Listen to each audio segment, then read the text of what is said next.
بسم اللہ الرحمن الرحیم۔ صرف 5 منٹ کا مدرسہ قرآن و حدیث کی روشنی میں 23 ربیع الاول۔ نمبر 1، اسلامی تاریخ۔ رسول اللہ صلی اللہ علیہ وسلم کی مبارک پیدائش۔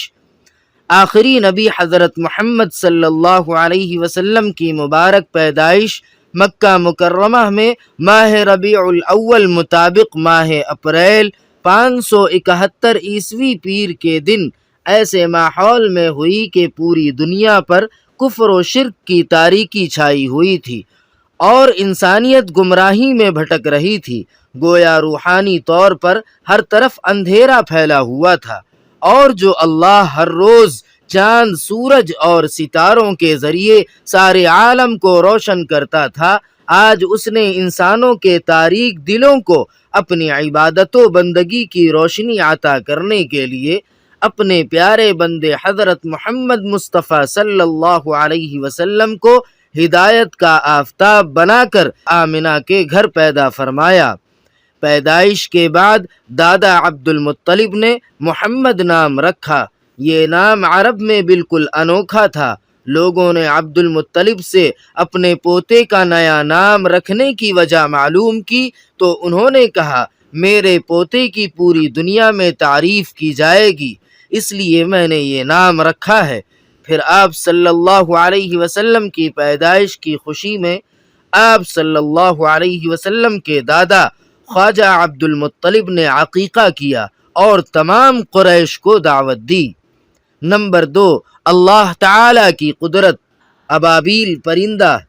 قرآن پاک کے بیان کے مطابق ابابیل پرندوں نے ابرہہ کے لشکر کو کنکریوں کے ذریعے ہلاک کیا تھا۔ اللہ تعالی نے ان پرندوں کو بڑی عقل و ذہانت عطا فرمائی ہے۔ یہ تنکے اور گارے سے بڑی مہارت کے ساتھ اپنا گھر بناتی ہے اور اپنے بچوں کو بھی گندگی سے پاک، صاف اور بیٹ نہ کرنے کی تعلیم دیتی ہے۔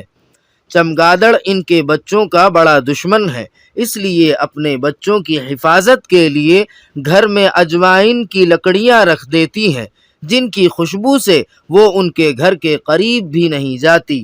بلا شبہ اس چھوٹے سے پرندے کی عقل و ذہانت اللہ تعالی کی قدرت کی ایک نشانی ہے۔ نمبر 3، ایک فرض کے بارے میں، والدین کے ساتھ اچھا برتاؤ کرنا۔ قرآن پاک میں اللہ تعالی فرماتا ہے، والدین کے ساتھ اچھا سلوک کرو۔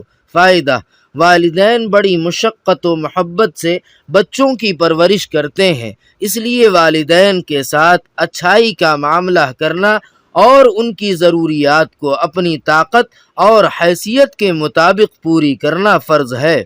نمبر 4، ایک سنت کے بارے میں، خوشی کے وقت سجدہ شکر ادا کرنا۔ رسول اللہ صلی اللہ علیہ وسلم کو جب خوشی کا موقع آتا یا کوئی خوشخبری سنائی جاتی تو آپ صلی اللہ علیہ وسلم سجدہ شکر ادا کرتے۔ نمبر 5، ایک اہم عمل کی فضیلت، مطلقہ بیٹی کی کفالت کرنا۔ رسول اللہ صلی اللہ علیہ وسلم نے ایک مرتبہ فرمایا، کیا میں تمہیں بہترین صدقہ نہ بتاؤں؟ تیری وہ لڑکی جو لوٹ کر تیرے ہی پاس آ گئی ہو اور اس کے لیے تیرے سوا کوئی کمانے والا نہ ہو، تو ایسی لڑکی پر جو بھی خرچ کیا جائے گا وہ بہترین صدقہ ہے۔ نمبر 6، ایک گناہ کے بارے میں، علم دین کو چھپانا۔ رسول اللہ صلی اللہ علیہ وسلم نے فرمایا، جس نے علم کو چھپایا قیامت کے دن اس کو آگ کی لگام پہنائی جائے گی۔ نمبر 7، دنیا کے بارے میں، مال عاریت ہے۔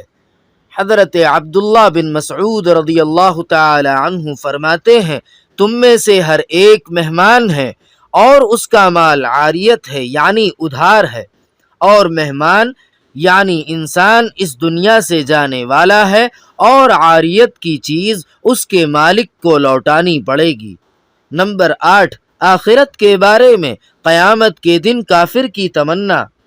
قرآن پاک میں اللہ تعالی فرماتا ہے، ہم نے تم کو ایک قریب آنے والے عذاب سے ڈرا دیا ہے جو اس دن آئے گا، جس دن آدمی اپنے ان اعمال کو دیکھ لے گا جو اس نے اپنے ہاتھوں سے کیے ہوں گے، اور اس دن کافر کہے گا کاش میں مٹی ہو جاتا۔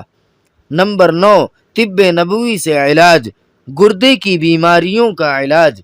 رسول اللہ صلی اللہ علیہ وسلم نے فرمایا، پہلو کے درد کا سبب گردے کی نس ہے، جب وہ حرکت کرتی ہے تو انسان کو تکلیف ہوتی ہے، لہذا اس کا علاج گرم پانی اور شہد سے کرو۔ نوٹ: گردے میں جب پتھری وغیرہ ہو جاتی ہے تو کولہوں میں درد ہوتا ہے، بلکہ اکثر اسی درد کی وجہ سے بیماری کا پتہ چلتا ہے۔